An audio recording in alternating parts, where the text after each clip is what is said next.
ఎప్పుడు ఒకలాగా ఉండాలి. సాక్షిగా ఎప్పుడు ఒకలాగానే ఉండాలి.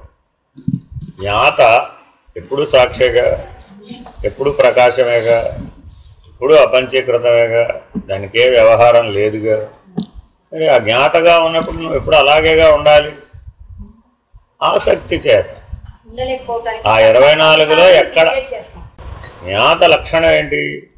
24లో ప్రతిబింబించగలుగుతుంది. ఆసక్తం అయితే. ఆసక్తం కాకపోతే తానుగా ఉంటుందండి. అది జ్ఞాత లక్షణం. మరొకటి ఏదైనా అక్కడ వచ్చిందని నువ్వు అంటున్నావంటే దేనివల్ల వచ్చింది? ఆసక్తం అయ్యావంటే. అది ఏదైనా కావచ్చు. ఆ 24లో ఏదో ఒకటి అవుతుందండి. ఏదైతే ఏమిటి? ఆసక్తమైనప్పుడు ఇదే జ్ఞాత ఏమయ్యాడు? జీవుడయ్యాడు. ఆసక్తం అవ్వకపోతే స్వస్థితిలో స్వరూపంలో ఉన్నాడు. అప్పుడు ఆత్మస్వరూపం. వ్యవహరించినా కూడా విడిపడి ఉండొచ్చు కదా. జ్ఞాత సూర్యుని వలె ప్రకాశిస్తున్నాడండి. ఏం వ్యవహారం చేసినట్టు? ఇప్పుడు ఆయనకి ఏ వ్యవహారాన్ని ఆపాదించాల్సిందే కానీ ఆయన ఏం చేస్తున్నాడు? నీ ఆధారంతో నేను పని చేసుకుంటున్నాను అనవలసిందే తప్ప నువ్వే చేసావంటానికి ఆయన ఆ ఖాతా ఆయన లేదుగా. అలా నువ్వు కేవలంగా ఉండాలి. ఎప్పుడూ సూర్యుడిగానే ఉండాలి, ఎప్పుడూ ప్రకాశంగానే ఉండాలి, ఎప్పుడూ సాక్షిగానే ఉండాలి, ఎప్పుడూ కదలకుండానే ఉండాలి, ఎప్పుడూ మారకుండా ఉండాలి. ఈ మాటలు మీరు బలంగా పడిపోవాలండి. ఎంత బలంగా పడాలయ్యా? మృత్యు వచ్చినా అవి కదలవు. ఆ లక్షణాలు మారవు. కాఫీ కప్ వస్తే మారిపోయేవాడు, మృత్యు వస్తే కదలకుండా ఉంటాడంట. ఎంత కష్టపడి. కాబట్టి ప్రతిరోజు మనం నిత్య కర్మానుభవం అంతా మనకి శిక్షణ. నువ్వు ఎక్కడెక్కడ ఆసక్తం అవుతున్నావో, ఏ అంశాలలో ప్రతిబింబిస్తున్నావో, ఏ గుణాలలో, ఏ విషయాలలో, ఏ ఇంద్రియాలలో నీకు ఆసక్తమైనటువంటి స్థితి ఉందో తెలియజెప్తుంది ఆ కర్మానుభవం. మరి అది ఉండాలా వద్దా? తెలియజెప్తోంది. నాయన నీ బలహీనత ఎక్కడుంది? నీకు 24 చిల్లులు ఇచ్చాం. 24 చిల్లుల్లోంచి కారిపోవచ్చు. ఒక కొండకు 24 చిల్లులు పెట్టి నీళ్ళు నింపమంటే ఎప్పటికైనా నింపుదామంటావా? ఏం చేయాలి మరి? ఒక్కొక్క చిల్లి పూడ్చుకుంటారా? అదే మట్టి పెట్టి ఒక చిల్లి పూర్తి చేసేయి. అప్పుడు ఏమైంది? సమస్య ఏం లేదుగా. మళ్ళీ ఏం చేసావు? ఏ చిల్లైనా కారుతుందా లేదా పరిశీలించావా లేదా? ఏదో ఒకటి కారుతున్నాడు కాదు. మళ్ళీ ఏం చేసావు? మళ్ళా సిమెంట్ పెట్టావు, మళ్ళా మట్టి పెట్టావు, మళ్ళా సిమెంట్. ఇప్పుడు ఏమైంది? మరి అప్పుడు నీళ్లు కారిపోలేదుగా, స్థిరంగానే ఉన్నాయిగా. అలా చేయడం కోసమని చెప్పేది పంచీకరణ. తారకానికి సంసిద్ధపరిచేది సాంఖ్యం. తారకం అంటే ఏంటి? ఏ చిల్లులోంచి నీళ్లు కారిపోకుండా పట్టుకోవాలి. నీ ప్రాణశక్తి ఖర్చు అయిపోతుంది, నీ మానసిక శక్తి ఖర్చు అయిపోతుంది, చైతన్య శక్తి ఖర్చు అయిపోతుంది. ఎలా ఖర్చు అయిపోతుంది? 24 జిల్లులో ఖర్చు అయిపోతుంది. ఇప్పుడేం చేయాలి? విరమించు, గెట్ బ్యాక్. నీ స్వస్థానంలోకి రా, వెనక్కి రా. అది జ్ఞానమా? సర్లే, ఎలాగో వెళ్తే వెళ్ళావు కదా, ఈశ్వరుడు కోసం వెళ్ళాను అనుకో. అదేమిటి? భక్తిమా. అయ్యో, మా పిల్లాడిని నేను కాపాడాలి కదండి, మా పిల్లాడిని కాపాడాలి కదండి, నా దగ్గరకు వచ్చిన పేషెంట్ని కాపాడాలి కదండి, కనపడ్డ వాళ్ళందరినీ కాపాడాలి కదండి, ఏదన్నా చెప్పుకో. అంతేనా కదా? పరులు తోచారా లేదా? మరి ఇప్పుడు మరి పరులు ఎవరు అని ప్రశ్న అడిగాం. అదే, నువ్వు 24 జిల్లులు మూసేసావమ్మా. ఇప్పుడు చేయడం ఎక్కడుందంటున్నా? అసలు ఎక్కడుందండి? ఆ స్పృహ లేదు కదా అంట. జ్ఞాతగా జ్ఞానంగా ఉన్నప్పుడు సూర్యుడి దగ్గరికి వెళ్ళి, ఏమంటే నేను రాత్రి బ్రహ్మాండంగా ఆపరేషన్ చేసా మీకు తెలుసా అన్న. ఏమిటి చేసి? అక్కడేమి లేవు అక్కడ. ఎప్పుడైతే ఏదైనా సరే నీవు మిగిలిన 24 ప్రకృతి లక్షణాలండి. అర్థమేనండి? స్త్రీ బుద్ధి అంటారు దాన్ని. ఆ 24ను కలిపి ఏమంటారు? స్త్రీ బుద్ధి. ఒక్కటి ఆత్మబుద్ధి. అందుకని నీకు ఎప్పుడు సుఖంగా ఉంటావట? ఆత్మబుద్ధి సుఖం చేయవ, స్త్రీ బుద్ధి ప్రళయాంతక. మిగిలిన 24లో ఉన్నాం అనుకోండి, తప్పక ఏదో ఒక ప్రళయంలో కొట్టుకుపోతాం. అంటే ప్రళయాలు ఎన్ని? చాలా ఉన్నాయి.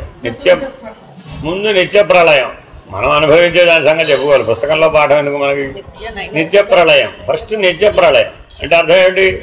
ఆ రోజు పోతున్నావు, రోజు పుడుతున్నావు, అది నిత్య ప్రళయం. నైమిత్తిక ప్రళయం, ఎప్పుడో ఒకసారి పోతావు, 100 ఏళ్ళకో 50 ఏళ్ళకో 120 ఏళ్ళకో, ఎప్పుడో ఆయుర్దాయం తీరుగా అప్పుడు ఒకసారి పోతావు, అదేంటి? నైమిత్తిక ప్రళయం. ఈ రెండు కాక ఇంకా 8 ప్రళయాలు ఉన్నాయి, అదే ఆవిడ చెప్పే దశవిధ ప్రళయాలు. ఆ 8 ఏమిటి? జీవధనములు 4, ఈశ్వర ధనములు 4, అవి కలిపితే 8 దశవిధ ప్రళయాలు. అందుకని అధిష్టాన దేవతల పేర్లు మీరు తెలుసుకోవాలన్నమాట. నేను సినిమా చూశాను, నేను సినిమా చూడలేదు. నేత్రానికి అధిష్టానమైన దేవుడు ఎవరు? సూర్యశక్తి యొక్క ప్రభావం వల్ల చూడడం జరిగింది. ఆ సూర్యశక్తే కనుక నీకు అనుగ్రహించకపోతే, ప్రభావితం కాకపోతే, వికాసం పొందకపోతే చూపు పోయి అప్పుడు ఎలా చూస్తావు? కాబట్టి నేను చూశానంటావేమిటి? నువ్వు చూడలేదు. నేను కాదు నిర్మమ నాహం అనటం కోసమని పంచీకరణ, ఆ విరమించడం కోసం పంచీకరణ. అంతేగాని మాటికి నేనన్నట్టు ఎవడు బలపడిపోయాడు? 24లో కలిసిపోయినటువంటి జీవుడు బలపడిపోయాడు, వ్యవహరిస్తున్నటువంటి జీవుడు బలపడిపోయాడు. అదేనండి, చాలా జాగ్రత్తగా ఉంటారు. కానీ పంచీకరణ తెలుసుకుని కూడా ఇంకా అలాగే ఉన్నారంటే అర్థం ఏంటి? ఏదో ఎక్కడో విరమించుకోవడం రాలేదు, వైరాగ్యం లేదు. అక్కడ ఎక్కడైతే చిల్లి కనపడుతుందో అక్కడ ఏం లేదు, వైరాగ్యం లేదు. కాబట్టి ఆసక్తికి అవడానికి దానికి వ్యతిరేకం ఏం చేయాలి? వైరాగ్యం. అది జ్ఞానంతో కూడుకున్న వైరాగ్యమే కావచ్చు, లేదా తీవ్రమైన వైరాగ్యమే కావచ్చు, లేదా ఫలితం చేత బాధించబడినటువంటి వైరాగ్యమైనా కావచ్చు. వైరాగ్యాన్ని ఫలితం చేత బాధించబడిన వైరాగ్యం అనుకోండి, తత్కాలవతు. అదే జ్ఞానంతో కూడిన వైరాగ్యం అయితే శాశ్వతంగా. అది కాకుండా మధ్యలో తీవ్ర వైరాగ్యం అని ఒకటి, అది ఎటువంటిదంటే 104 జ్వరం రావడంలా కాదండి, కానీ బలంగా జ్ఞాపకం పడుతుంది. 104 జ్వరం వచ్చినప్పుడు ఎవరో వచ్చి ఏమన్నా లడ్డు తింటావా అన్నావు, ఏమంటాడు? అప్పుడు లడ్డు తీయగా ఉంటుంది, కానీ 104 జ్వరం వచ్చిన వాడికి చేదుగా ఉంటుంది. తింటాను అంటాడు, తినేం చేస్తాడు? కొద్దిగా తింటాడు, అబ్బో లడ్డు చేదుగా అవుతాడు. లడ్డు చేదుగా ఉంటుంది, మేమందరం తిన్నాం కదా, లడ్డు తీయగా లేదు అంటాడు, కాదు చేదుగా అవుతుంది. తత్కాలవతే. కానీ ఆ 104 జ్వరం తెచ్చిన పరిణామం మరొకటి దేనివల్ల రాదు. అలా అప్పుడప్పుడు మనకు తీవ్ర వైరాగ్యం కలుగుతుంది. తీవ్ర వైరాగ్యం యొక్క ప్రభావం ఎంత బలమైందయా అంటే, నిన్ను ఎటువంటి ఆసక్తిలో నుంచైనా సరే బయటపడేయగలిగే శక్తి ఉంటుందా? ఇల్లు అంటుకున్న పరిస్థితి అన్నమాట. ఇల్లు ఎప్పుడు అంటుకుంటుందా? ఎప్పుడో ఒకసారి అడుగుడు, కానీ జీవితం అంతా పాఠం నేర్పుతుంది. కాబట్టి అటువంటి తీవ్ర వైరాగ్యం ఉండాలి. తీవ్ర వైరాగ్యానికి గుర్తు ఒకటే, ఇల్లు అంటుకోవాలి. ఇల్లు అంటుకుంటే అప్పుడు ఏం చేస్తావు నువ్వు? లేదు, ముందు విలువైన వస్తువులన్నీ జాగ్రత్తగా బయటపడేయాలి, కాలిపోకుండా. అది కరెక్టా? నువ్వు బయటికి పరిగెట్టడం కరెక్టా? రెండు తప్పే. రెండు కర్మవశాత్తే చెప్పావు, మరి జ్ఞానవశాత్తు ఏమిటి? రెండే ఉన్నాయి మానవ జీవితంలో, అయితే కర్మ లేకపోతే జ్ఞానం, ఇంకేనేం లేవు. నాగమహాశయుడి ఇంటికి ఇల్లు అటుకుడు, ఆయన బయటికి వెళ్ళి ఆనందంగా నృత్యం చేస్తున్నాడు. ఏమిటయ్యా ఇల్లు కాలిపోతే ఎవరైనా ఏడుస్తారు, నువ్వేంటి ఆనందంగా పాటలు పాడుతున్నావు, డ్యాన్స్ చేస్తున్నావు ఏమిటయ్యా అంటే, రోజు నేను దీపారాధనలో ఆరాధించే పరమాత్మ పెద్ద బిడ్డను నా కళ్ళ ముందు ప్రత్యక్షమయ్యాడు, ఇంతకంటే ఆనందం ఏం కావాలి నాకు? చూడండి ఎంత దృష్టి భేదం ఉంది. వాళ్ళ ఆవిడేమో విలువైన వస్తువులని బయటికి చేరేసి అంటాడు అనమాట. పిచ్చిదానా, సాక్షాత్తు పరమాత్మ కనబడుతూ ఉంటే అన్నీ తీసుకుపోతానంటుంటే నేను కూడా వస్తానని అనక వస్తువులు జారేసుకుంటావేమిటి? ఏం సంబోధన అక్కడ? పిచ్చిదానా. మనందరికీ ఇప్పుడు ఏ పిచ్చి పట్టిందట? బహిర్ముఖమైన ప్రపంచము వస్తువుతో కూడినటువంటి. కాబట్టి మనం అందరం వస్తువాశ్రయంగా ఉన్నాం, విషయాశ్రయంగా ఉన్నాం, ప్రపంచాశ్రయంగా ఉన్నాం. కానీ మనం ఎలా ఉండాలి? అసలు అధిష్టాన ఆశ్రయంగా ఉండాలి. వశీకరణ ఉద్దేశం ఏమిటి? ఇలా ఆ 3 లక్షణాలని పోగొట్టాలి. వస్తువాశ్రయం, విషయాశ్రయం, ప్రపంచాశ్రయం. ఈ మూడింటిని అధిష్టాన ఆశ్రయ పద్ధతిగా మారుస్తూ స్ఫురింపచేస్తుంది. మళ్ళా వస్తువు వెనకబడిపోయేదే. అదేనండి, రోజు దేవుడికి నైవేద్యం పెట్టాలా వద్దా? కంగారపళ్ళే ఉండాలా వద్దా? నైవేద్యం ఉండాలా వద్దా? వస్తువాశ్రయం అంతేనా కాదు? ఏదో నైమిత్తికం, ఏదో వ్రతం ఏదో పెట్టుకున్నారండి. పెట్టుకుంటే మరి అందుబాటులో ఉన్న వస్తువు ఇచ్చేసి వ్రతం పూర్తి చేయొచ్చుగా. ఏదో పురోహితుడు ఉన్నవాడు ఊరుకోకుండా, ఏమమ్మా ఇంత పెద్దలు కట్టుకున్నావు దేవుడికి మాత్రం అని ఇత్తడి చెంబులేనా, వెండి చెంబులు ఉండక్కర్లేదా అన్నాడు అనుకో. అప్పుడు నేనేం చేసినట్టు? ఏం చేసినట్టు? విషయాశ్రయం చేశాడు.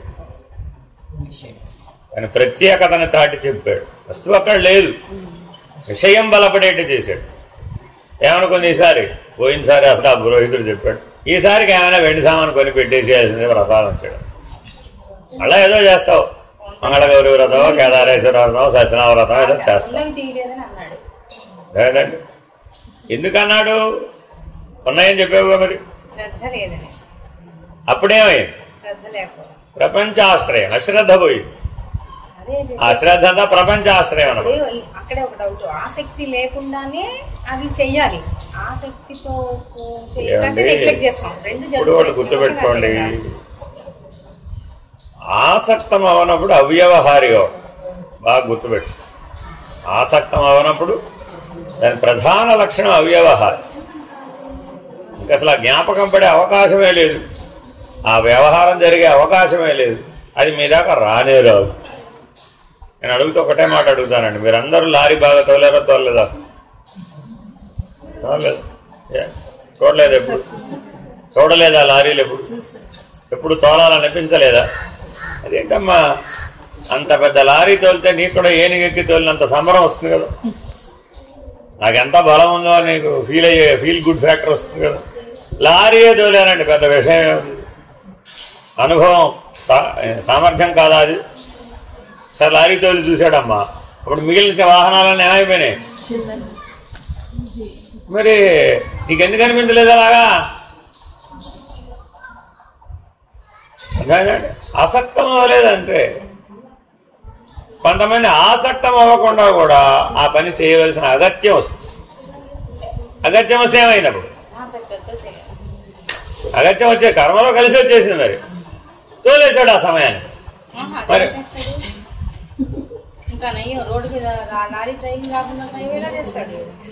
అగత్యం వచ్చినప్పుడు అన్నీ కలిసి వస్తాయి. అగత్యం వచ్చినప్పుడు అన్నీ కలిసి వస్తాయి. నీవు ప్రసవ వేదన పడడానికి ఎక్కడ ట్రైనింగ్ ఇచ్చారు? ఎక్కడ ట్రైనింగ్ ఇచ్చారమ్మా? ఆ అగత్యం రాలేదా? ఆ సందర్భానికి నీకు అన్నీ కలిసి రాలేదా? నీకు ఆ ప్రసవ వేదన పడగలిగే ఓపిక లేకపోతే ఆపరేషన్ చేసే డాక్టర్ అందుబాటులోకి రాలేదా? ఏం చేయలేదప్పుడు? అది అగత్యం అంటే. ఆ అగత్యంలో నువ్వు బాధపడుతూ మంచం మీద పడుకోవడం తప్ప ఏం చేసావు? మరి మిగిలినవన్నీ ఎవరు సమకూర్చారు? ఆ సందర్భంలో నిన్ను ఒడ్డున పడేసిన వాడు ఎవడు? వాళ్ళందరినీ నువ్వే ఎరుకొచ్చుకున్నావా? సహాయం చేసే నర్సు కానీ మరొకరు కానీ. మరి అప్పుడు ఎంతమంది ఆ సందర్భంలో ఎంతమంది సహాయం చేస్తే నీకు ఆ అగత్యం పూర్తయింది? అది ఆగంతుకు. అప్పుడు ఆయనకు తగిన జ్ఞానం ఉంటుంది, తగిన సామర్థ్యం ఉంటుంది, తగిన అనుభవం ఉంటుంది, తగినటువంటి సహకారం, సిబ్బంది, అంత ఎవ్రీథింగ్ కలిసి వచ్చేసినాయి. అప్పుడు ఎంతమందిని రిక్వెస్ట్ చేసావమ్మా కొద్దిగా సహాయం చేయండి? ఒక్కడిని అడిగేవేటి? అంటే ఆగంతుకంగా జరిగేవి జరుగుతాయి, ఆసక్తి పెట్టద్దు అంటున్నారు. ఇందులో నీవేం చేసావు అంటున్నా. అసలు డాక్టర్ని ఒక్కసారి కనీసం అడిగావా, అమ్మ కొద్దిగా జాగ్రత్తగా డెలివరీ చేయమ్మా అని అడిగిందా? వాళ్ళ అమ్మ అడుగుతుందేమో కానీ ఈవిడి నొప్పులే పడుతుంది. అంతే.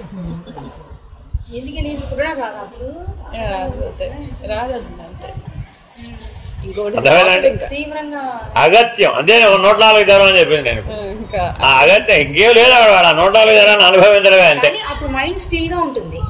స్టిల్ మైండ్ ఉంటుందండి, అది మీద ఫోకస్ ఉంటుంది. ఏమండి, అందుకే ఒక మాట చెప్తాడు పరమహంస, కాలే కాలే పెనం మీద కూర్చోమంట. ఇంకేం గుర్తొచ్చిందో అని అడుగు. ఎప్పుడు దించుతావా అని గుర్తొస్తుంది, ఇంకేం లేదు. దుఃఖ కారణం ఎప్పుడు తొలగుతుందా అన్నది తప్ప నీకు రెండవది. మళ్ళీ ఇంకో ఈ దుఃఖం మళ్ళీ రాకూడదని కూడా అనిపిస్తుంది. తర్వాత దిగిన తర్వాత అది దిగిన తర్వాత దిక్క ముందు కావాలి. అర్థమైందండి? కాబట్టి అది తీవ్ర వైరాగ్యానికి ఉపయోగపడుతుంది. అలాంటి సందర్భాలు అవసరమే. అది ఆగంతుకంగా ఈశ్వరుడు అక్కడక్కడ టర్నింగ్ పాయింట్లు పెడతాడు అన్నాడు. వాటినే టర్నింగ్ పాయింట్లు. నదిలో మునిగిపోయాము కదా, నేను మునిగిపోయినప్పుడు ఏ భావం లేదేంటి అంటే కళ్ళు తెరిచేటప్పుడు పైకి తీసేసాడు. మునిగిపోవడం జరిగింది, తీసేయడం జరిగింది, ఆ తర్వాత తెలిసింది ఏం జరిగిందో. కాబట్టి మృత్యుకాలం వచ్చినప్పుడు బుద్ధి ఆగిపోతుంది. రిహార్సల్ అనమాట. ఎప్పుడైనా మృత్యువు సంభవించే ముందు ఏం ఆగిపోతుంది? బుద్ధి ఆగిపోతుంది. అప్పుడు నువ్వేం అడగాలో ఏం అడగక్కర్లేదు, హెల్ప్ అనాలో హెల్ప్ మీ అని అన్నారు. ఇటు మునిగిపోయిన బ్యాచ్ అంతా ఏం అనలేదు. కనీసం చేతులెత్తని అడిగారా?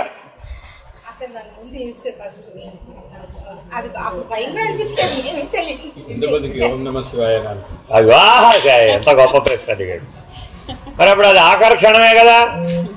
మరి ఎప్పుడైనా భగవంతుడు గుర్తొచ్చాడా? దేనండి మృత్యు అంటే అర్థం అదే కదా, తెలివి ఆగిపోవడమే కదా. తెలివి ఆగిపోయినప్పుడే మృత్యు వస్తుంది. తెలివి ఉన్నంతసేపు రాదు. కానీ నీ సాధన ఎంత బలవత్తరంగా ఉండాలయ్యా అంటే మృత్యువులో కూడా నీ తెలివి మిగిలి ఉండాలి. అది జ్ఞానం, అది జ్ఞాత. బాగా గుర్తుపెట్టుకోవాలండి. మృత్యు జ్ఞానంలో భాగం, మిగిలిన 24 దాని అధీనం. అది వచ్చినప్పుడు మిగిలిన 24 పనిచేయవు, దాని అధీనంలోకి వెళ్ళిపోతాయి. ఒక్క జ్ఞాతే దాని అధీనంలోకి వెళ్ళాడు.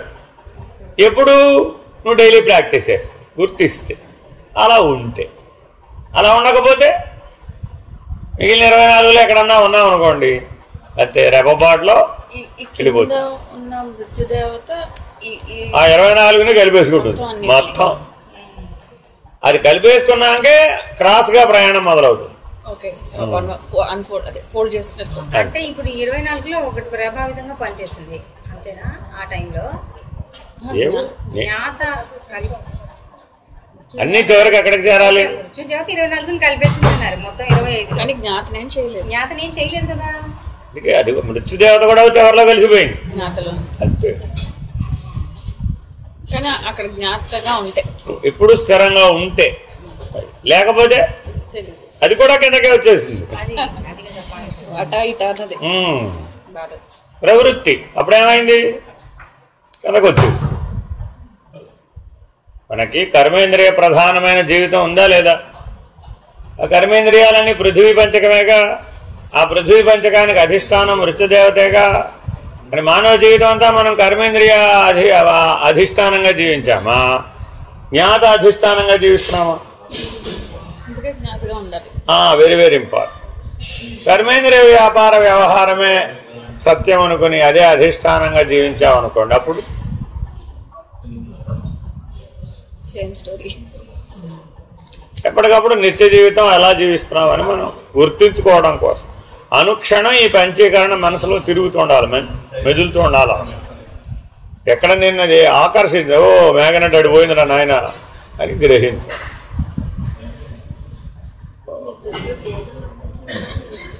అంతేనమ్మా.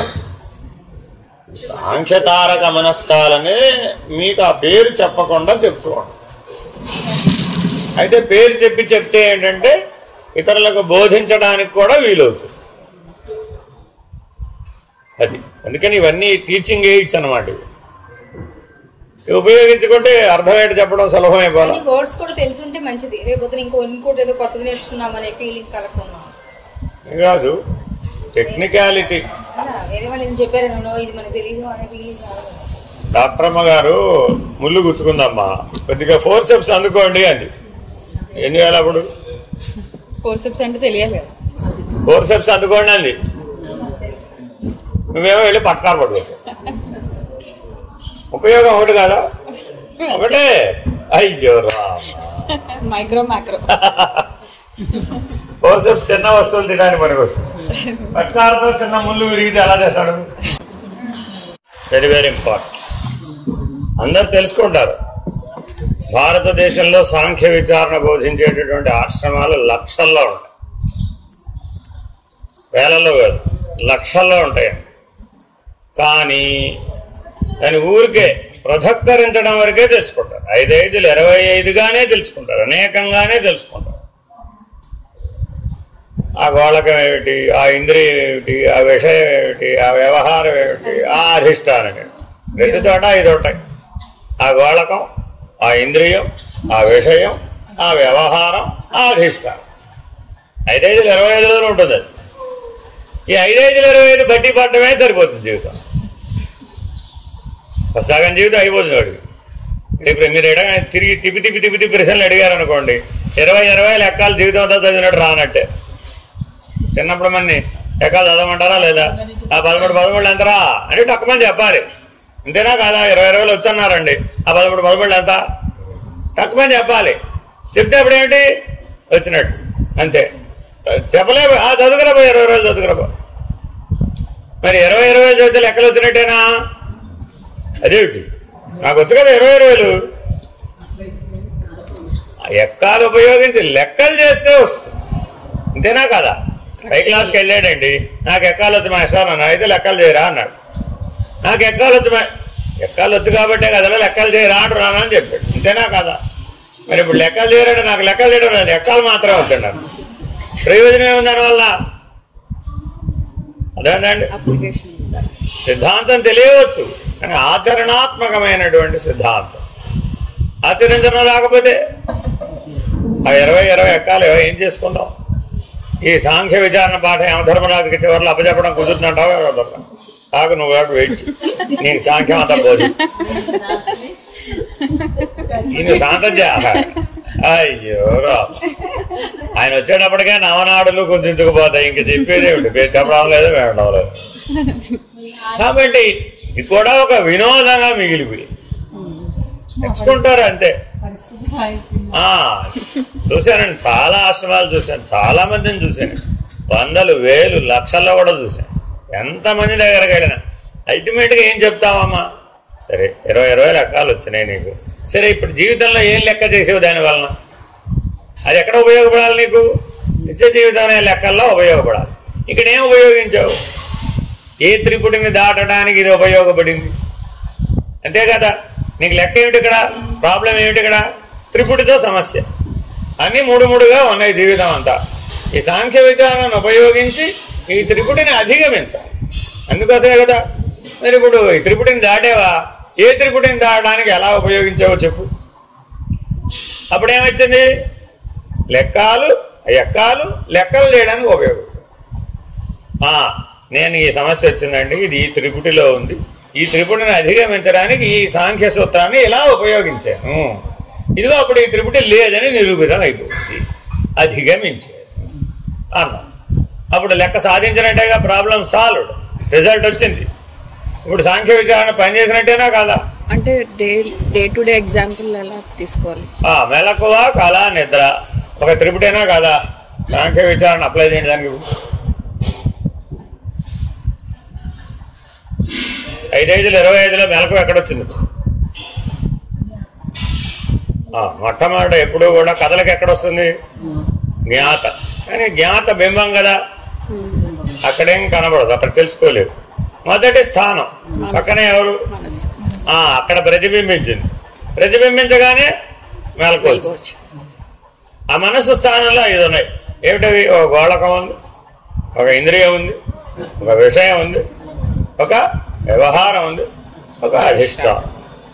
ఇప్పుడు అధిష్టానం మరొక అధిష్టానంగా ప్రతిబింబించింది.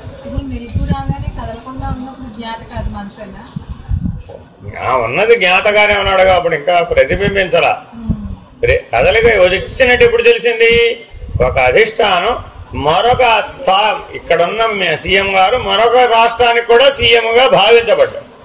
ఏమైందప్పుడు ఈ అధిష్టానం ఆ అధిష్టానం అయ్యింది. నిజంగా కాదు, నిజంగా అంతే. మనసు అనే చోట ఉన్నటువంటి చంద్రుడు అనే అధిష్టానంగా ప్రతిబింబించాడు అంతే. ఇప్పుడు మనసు ఎవరయ్యారు? ఇప్పుడు ఆ అధిష్టానం చేత మిగిలిన 4 జరిగినాయి. ఇక జ్ఞాత వదిలేసింది. ప్రతిబింబించడం వరకే దీని పని, తర్వాత దానికి పని లేదు. ఇక ఏ అధిష్టానం అయితే అక్కడ ఏర్పడిందో ఆ అధిష్టానం ఏం చేసింది? ఆ గోళకాన్ని ఏర్పరిచింది, ఆ విషయాన్ని ఏర్పరిచింది, ఆ ఇంద్రియాన్ని ఏర్పరిచింది, ఆ వ్యవహారం చేసే సామర్థ్యాన్ని కూడా ఇచ్చేసింది. ఆ స్థానంలో ఉన్న అధిష్టానం చంద్రుడనే అధిష్టానం మనస్సు అనేటటువంటి ఇంద్రియాన్ని తయారు చేసింది. ఆ మనసు యొక్క వ్యానవాయువు అనేటటువంటి వ్యవహారాన్ని, అలాగే దాని యొక్క శక్తిని, సంకల్ప వికల్పాత్మక శక్తిని, అలాగే మన అధిష్టానం చంద్రుడనే అధిష్టానంలో ఉంచుకునేటటువంటి వ్యవహారాన్ని ఇచ్చేసింది. ఎవరిచ్చారు ఇప్పుడు ఇవన్నీ? చంద్రుడు ఇచ్చేశాడు. చంద్రుని యొక్క అనుగ్రహం చేత కలిగినాయి నీకు ఇవన్నీ.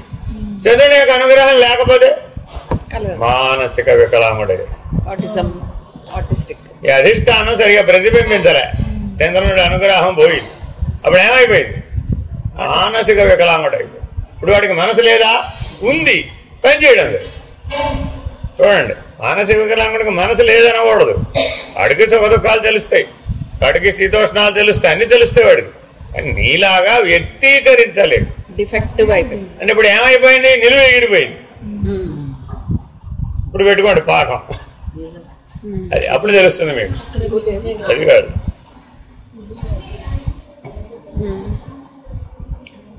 ఆ మనస్సు అనే నిలువ ఉంది కదా, ఆ నిలువ అంతా ఎగిరిపోయింది మానసిక వికలాంగుడికి. అది అవి మొత్తం పోయినాయి. అప్పుడేమో పోయినా చూసుకో.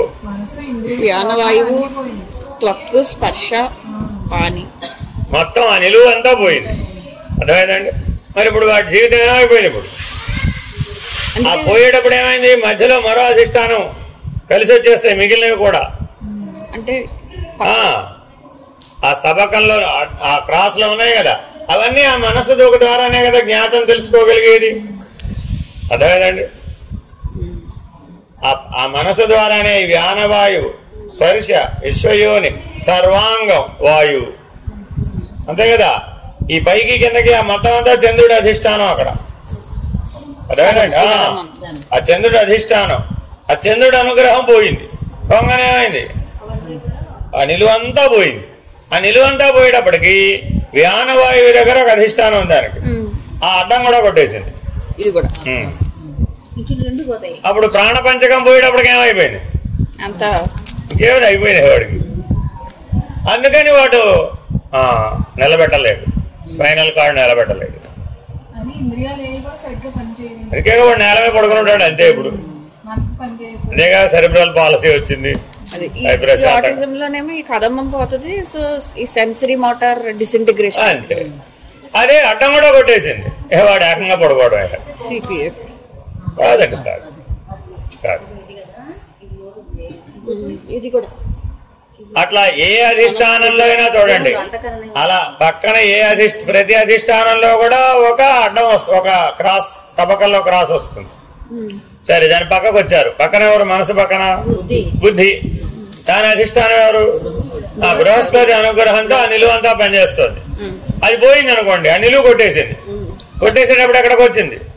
ఆ మధ్యలో ఆ అడ్డం పోయింది, ఎగిరిపోయింది, మొత్తం పోయింది. అందుకని బుద్ధి లేని వాడికి ఏమైపోయింది? బుద్ధిమాంద్యం ఏర్పడింది.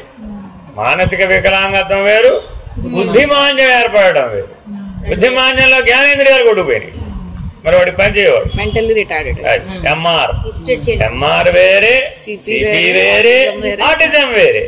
అయ్యో, అంతా ఓటేనండి బాబు మాకు. ఎందుకని? తల్లికి ఏమిటి? Not normal. డాక్టర్ దగ్గరికి వెళ్తే మీ అబ్బాయికి సిపి అండి, మీ అబ్బాయికి ఆర్టిజం అండి, మీ అబ్బాయికి ఎంఆర్ అండి, ఏవో దట్ ఈజ్ యువర్ టెక్నికాలిటీ. తల్లికి ఏం తెలుసు? అందరిలాగా లేడండి. మన దగ్గరకు వచ్చాడు, ఈ పద్ధతిగా చెప్పాము. మీ వాడికి చంద్రుడు కొట్టేశాడు, మీ వాడికి బృహస్పతి కొట్టేశాడు.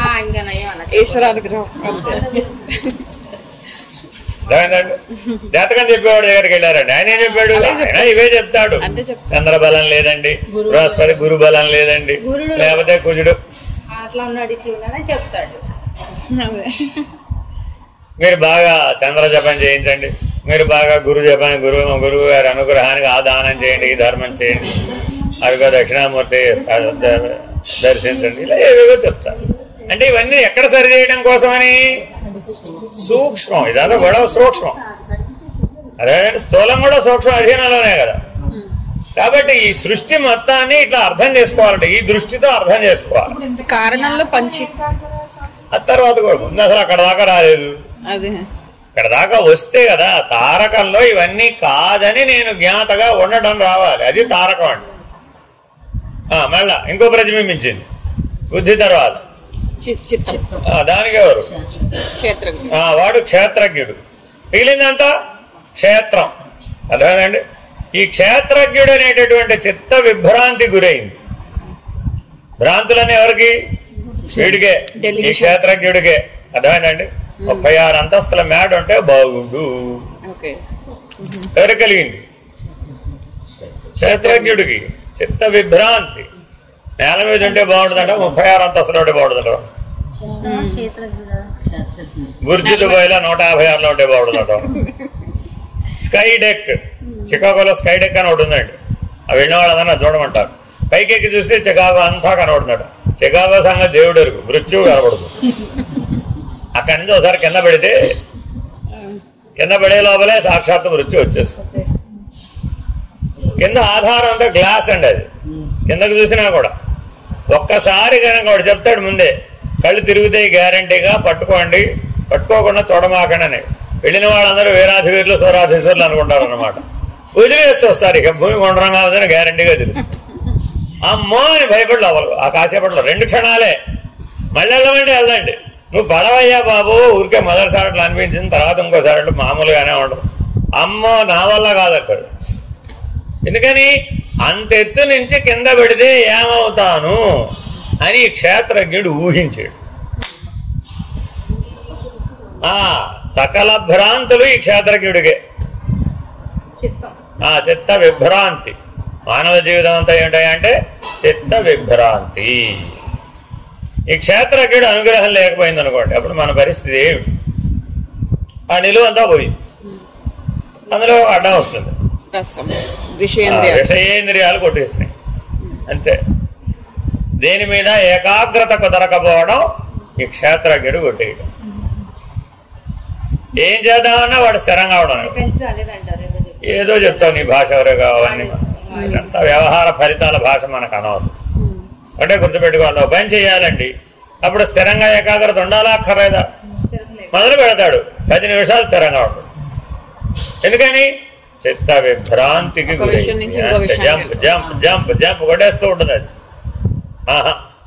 ఇది చదువుదామని కూర్చుంటాడండి, తీయగానే ఒకటి వస్తుంది. ఆ బయట నుంచి ఎలా వచ్చింది అది? మరి ఇప్పుడు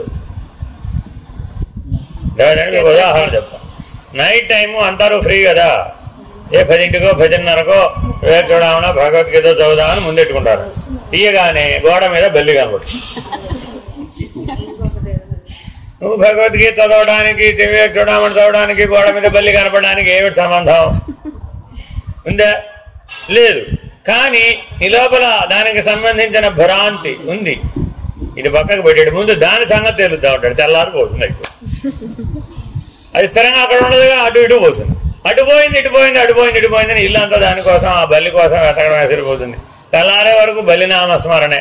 తెల్లారిన తర్వాత కూడా ఆ పనేమో ఎవరు వస్తే పోతున్నా, నువ్వు ముందు వచ్చేట్టుగా ఆ పళ్ళని ఆపేసే ముందు ఆ బల్లిని బయటికి పంపించు. అది బయటికి పోయేదాకా వీడు క్షేమంగా ఉండడు, స్థిరంగా ఉండడు. ఇప్పుడు భ్రాంతి కాదు, ఎంత భ్రాంతి, మొత్తం జీవితం అంతా అల్లకల్లోలం అయిపోతుంది. అందుకని చిత్త విభ్రాంతి చేత శబ్దస్పర్శ రూప రసగంధాలన్నీ కూడా డిస్టర్బెన్స్ గురి. విషయేంద్రియాలన్నీ చెడిపోతే లైఫ్ అంతా డిస్టర్బ్ అయిపోతుంది. అడ్డమాది నిలువు ఏమేమి పోయినాయి? రసం, రుచి, లైన్ నిలువులో చూడాలి. నిలువులో చిత్తం. అదే కిందకు వచ్చేప్పటికి పృథ్వీ పంచకంలో గుహేంద్రియం ఉందండి, అది కూడా చిత్త విభ్రాంతే. వీళ్ళు ఎందుకు చేసుకోవాల్సి వచ్చింది? విభ్రాంతి చేత. పిల్లలు ఎందుకు కనవలసి వచ్చింది? విభ్రాంతి చేత. అత్తవారింటో కష్టాలు ఎందుకు పడవలసి వచ్చింది? పెళ్లికి అయింది కాబట్టి. అంతే కదా. లేకపోతే వాళ్ళ ఆవిడ వాళ్ళ ఆయన మధ్యలో వదిలేశాడు. దేనివల్ల? చిత్త విభ్రాంతి. ప్రపంచంలో ఎవరు ఏ విషయం చెప్పినా, ఏ డిస్టర్బెన్స్ గురించి చెప్పినా, సమస్తం కకలావికలమైన నీ మనస్సులో ప్రతి దాంట్లో ఈ లైన్లో కొట్టేస్తాం.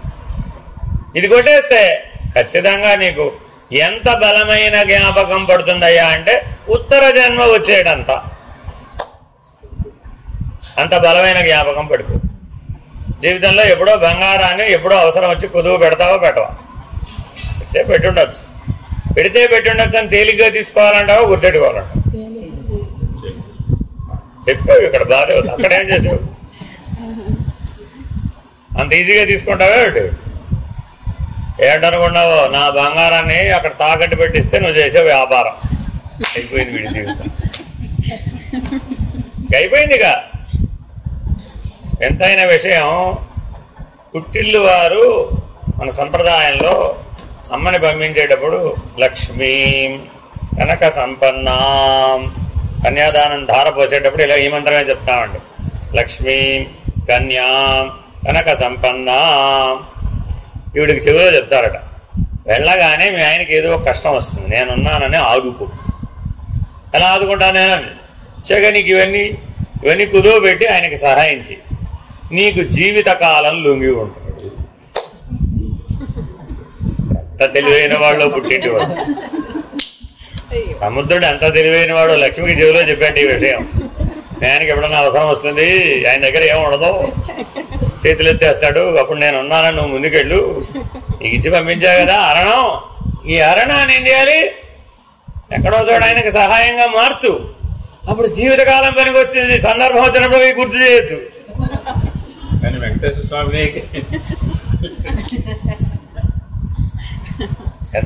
మీ వెంకటేశ్వర స్వామి కథ చెప్పేది ఇదేనండి. ఆవిడ పెళ్లి చేసుకోవాల్సి వచ్చింది. ఇప్పుడు ఆవిడ పెళ్లి చేసుకోవాలని నీ దగ్గర రూపాయి లేదు, మరి ఏం చేయాలి? ఇప్పుడు అప్పు చేయాల్సి వచ్చింది.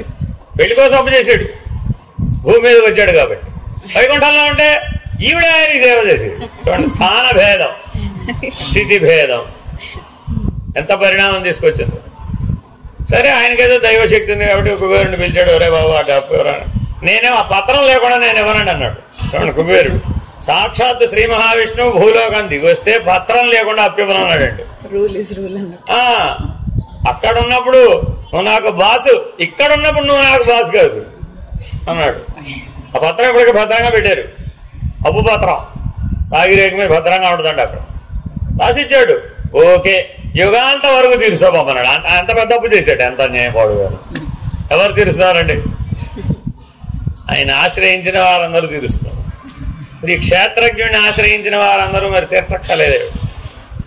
అలా తెలుసుకోవడం, దీన్ని తెలుసుకోవడం కోసం అది పెట్టారు అనమాట కథ. ఆ కథలను నేను తెలుసుకోవాలి. కాబట్టి ఎప్పుడైతే, అందుకే క్షేత్రజ్ఞ విభాగ యోగం పర్ఫెక్ట్గా ఎవరికైతే తెలిసి ఉంటుందో వాడికి ఈ సమస్య రాదన్నమాట.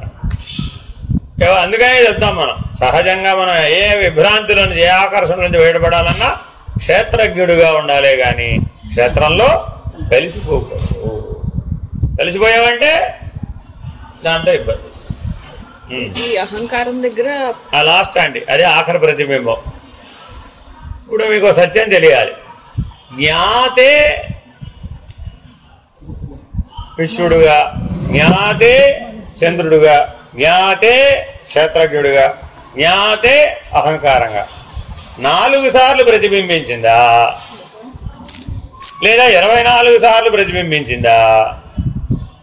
ప్రతిబింబమే ప్రతిబింబాలయ్యిందా? ఒక్కసారే ప్రతిబింబించాడు. ఎక్కడ? చంద్రుడుగా. సూర్యుడుగా ఉన్నవాడు చంద్రుడుగా ప్రతిబింబించాడు. అంటే ఆయన పైన అయిపోయింది అక్కడిగా.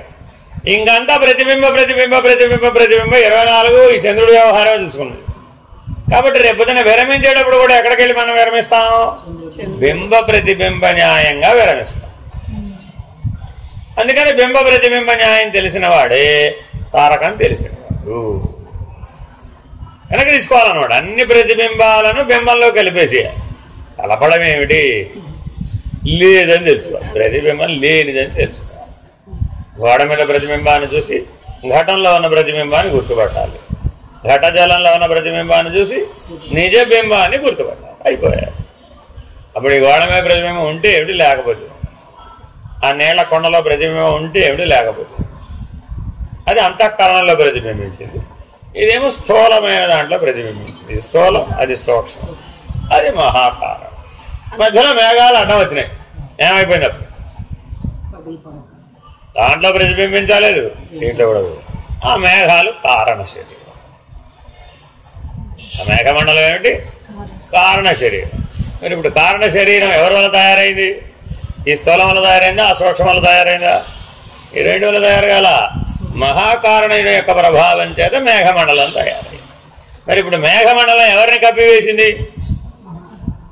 ఎలా కప్పుతుంది? ఆయన అక్కడక్కడ ఉన్నాడు, మేఘాలు ఇక్కడ ఉన్నాయి. స్థాన భేదం, స్థితి భేదమే స్థూల సూక్ష్మాలయందు భ్రాంతి కలిగినటువంటి జీవుడికి కారణ శరీరం చేత కప్పబడేటటువంటి లక్షణం ఏర్పడింది. స్థూల సూక్ష్మాలయందు భ్రాంతిని వదిలేస్తే, కారణ శరీరం ప్రకాశం చేత తొలగించబడితే, సూర్యుడు బాగా ప్రకాశించాడండి, అప్పుడు ఆ మేఘాలు ఏమైపోయినాయి? ఆవిరైపోయినాయి. అప్పుడు మరి ఉన్న మేఘాలు ఉన్న చోటే పోయినాయా, వేరే చోటికి పోయినాయా? ఉన్న చోటే పోయినాయి అంతే. మరి అప్పుడు చీకటి తొలగిపోయిందిగా. అప్పుడు మరి రెండు ప్రతిబింబాల యొక్క అవసరం పోయిందిగా. కాబట్టి నువ్వు ప్రయత్నం ఎక్కడ చేయాలంటే ఇప్పుడు సూర్యుడిని గుర్తించే ప్రయత్నం చెయ్యి. మహాకారణాన్ని కనుక గుర్తించినట్లయితే కారణ శరీరం తొలగిపోయింది. కారణ శరీరం తొలగిపోతే స్థూల సూక్ష్మాలయందు భ్రాంతి తొలగిపోతుంది. దీన్ని సిద్ధ మార్గం అంటారు. అక్కడ ట్రై చేస్తాడు సరాసరి, ఇక్కడ చేయడండి. కింది స్థాయిలో చేయడు. ఒక్కొక్క వాసన తీసే అదంతా స్టోరీ. ఇదంతా ఒక్కొక్క దారం తీసేప్పుడు పుణ్యకాలం బుజ్జిపోతుంది. ఈ వస్త్రాన్ని లేకుండా చేయాలని ఏం చేయాలి? అప్పుడు అడ్డదారాలు నిలువు దారాలతోనే అల్లాడు. ఒక్కొక్క దారం ఓర్పుగా నిలువు దారం తీసేసా, అడ్డదారం తీసేసా, నిలువు దారం జ్ఞానాగ్నిలో వేసాడు. అంత గొడవ ఎందుకు? అక్కడ ఏదో హోమం చేస్తారు కదా, వెళ్ళి అందులో వేసేయి. ఒక దారం తీసే లోపల ఆ పని అయిపోతుంది. కాబట్టి రెండు మార్గాలు ఎప్పుడూ ఉంటాయి, సాధన మార్గం, సిద్ధ మార్గం. సాధన మార్గం ఏంటి? ఇక్కడ మొదలు పెట్టాడు. ఒక్కొక్కటి చేసుకుంటూ నిదానంగా ఎప్పటికో కల్పాంతం వరకు మహాకారణాన్ని తెలుసుకోవటం. ఇది సాధన మార్గం. ఇక మీకు అప్పటి వరకు అవకాశం ఇచ్చాడుగా. ఏమంటే నన్ను ఎప్పటి వరకు నన్ను ఎప్పుడు పూర్తి ఎప్పటికి అవుతుందని అడిగా. వివేక చూడమని ఏం చెప్పాడు? నీ కల్పాంతం దాకా టైం ఉందన్న.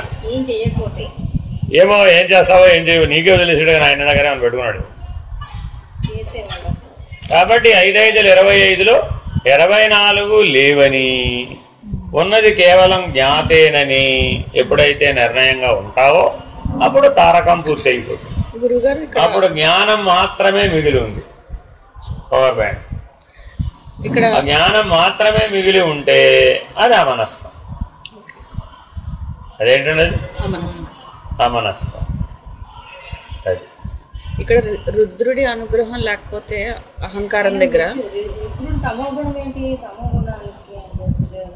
ఇక సమిష్టి తమోగుణం. ఆ దేవతలందరూ సమిష్టి అండి.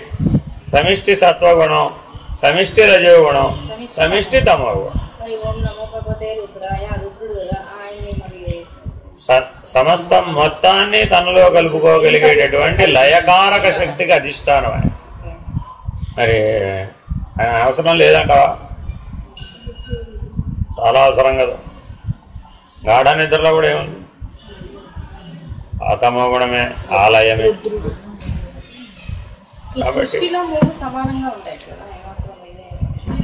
సృష్టి ఆరంభ స్థితిలో 3 గుణాలు సమంగా ఉంటాయి.